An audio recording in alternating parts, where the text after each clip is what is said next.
Hi, now I'll show how to install and use GPT 5.6 Sol model for free, using Agentrouter. I just show it because Opus 5 can't work here sometimes. Subscribe to get more tips like this. Okay, let's get started. Firstly, you have to sign up here. You can use GitHub account for this.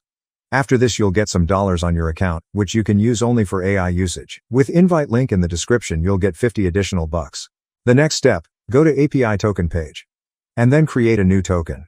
Enter any name you want. Grouping is default, set no expiration, and unlimited quotes. Click submit, and after this you can copy the token at any time you want.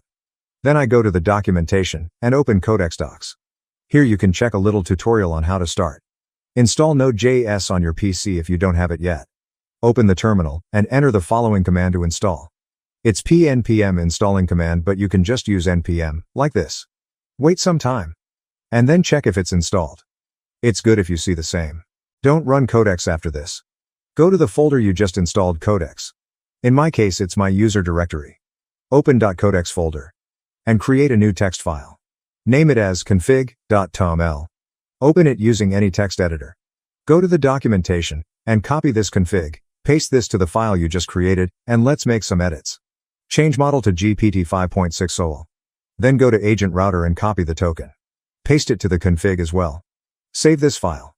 Open terminal in any folder you want, and enter Codex. I just use non-admin sandbox. And now you can send any prompts you want.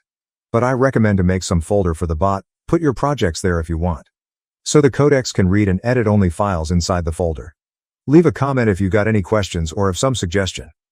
Thanks for watching.